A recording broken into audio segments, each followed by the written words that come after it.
ఎవడంటాడు మా మతాన్ని వాళ్ళకి చెప్పామా, వాళ్ళ మతాన్ని మా ఇంటికి వచ్చి ఎందుకు చెప్తారు ఏటట లాజిక్ ఏంటి?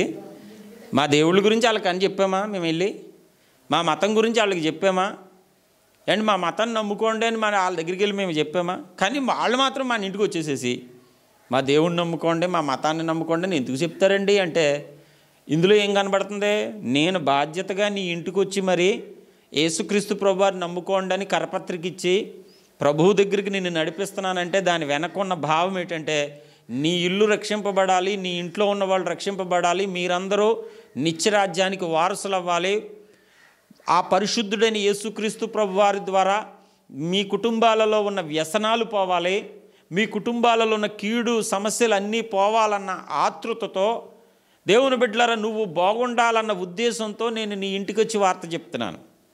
నాకు అందరి మీద బాధ్యత ఉంది కాబట్టి నేను నీ ఇంటికి వచ్చి నీ ఈదికి వచ్చి చెప్తున్నాను. కానీ నీకు నా మీద బాధ్యత ఉందా? ఓకే, నువ్వు నమ్ముకున్న మతం గొప్పదని నువ్వు అంటున్నావు, మరి గొప్పదన్నప్పుడు నువ్వు నాకు చెప్పాలిగా, వచ్చి చెప్పాలా లేదా? నువ్వు ఆ మతం కంటే మనదే గొప్పదండి, మరి మనదే గొప్పదన్నప్పుడు నువ్వెందుకు చెప్పవు? ఆ గొప్పదాన్ని నువ్వు ఎందుకు ప్రకటించవు? అంటే నువ్వే ఉండి నువ్వే బతికేసి నువ్వే స్వర్గం వెళ్ళిపోవాలి. తెలియనోడు స్వర్గం వెళ్ళడానికి వీలు లేదు. కానీ మాకు ఆ స్వార్థం లేదు, మాకు ఇచ్చిన ఈ భాగ్యం అందరికీ కావాలి అనే ఇందులో ఎవరిది స్వార్థం? ఇక్కడ చెప్పునోడిది స్వార్థమా? చెప్పకుండా ఇంట్లో దాచుకున్నవాడిది స్వార్థమా?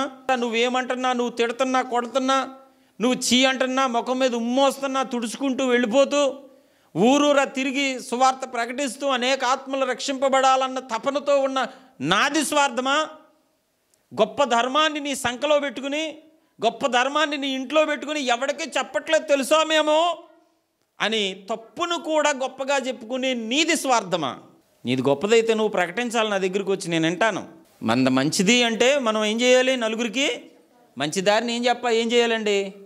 నేను నడిచేది మంచి దారి అని నాకు అనిపించింది అనుకోండి, నేను ఏం చేయాలి? నేను కొనుక్కున్న కొట్లో మంచి వస్తువులు దొరుకుతున్నాయి అంటే నేనేం చెప్పాలి? అండ్ పలానా కొట్లు దొరుకుతున్నాయి అమ్మ, వెళ్ళండి అక్కడికి వెళ్ళండి అని చెప్తామా లేదా? కనీసం ఇంగిత జ్ఞానం. ఆ డాక్టర్ గారు కాదు, ఆ డాక్టర్ గారు బాగా చేస్తున్నాడు, మంచి డాక్టర్ గారు ఉన్నాడు అక్కడ అని చెప్పడం మంచిదా? చెప్పమండి, మా ధర్మం చాలా గొప్పది కానీ మేము ఎవరికే చెప్పమండి, మా డాక్టర్ గారు చాలా గొప్పడే, చెప్పను నువ్వు చచ్చిపో. చెప్పకపోవడం స్వార్థం. కానీ ఇది కూడా గొప్పగా చెప్పుకోవడం నాకు విచిత్రం వేసుకొచ్చింది. కొంతమంది అంటున్నారు ఈ సోషల్ మీడియాలో, అండ్ మా దేవుడిని వాళ్ళకి ఏమైనా ప్రకటించండి మేము అసలు ఎప్పుడైనా, మా మతాన్ని ఎప్పుడైనా ప్రకటించమండి, కానీ మన ఇంటికి వచ్చేసి పదే మనకు ప్రకటిస్తారు ఏంటండి? ఇది ఎప్పుడు అర్థమవుతుంది? ఇందులో ఉన్న లాజిక్ నీకు ఎప్పుడు అర్థమవుతుంది అంటే జ్ఞానం ఉంటే నీకు అర్థమవుతున్నావు.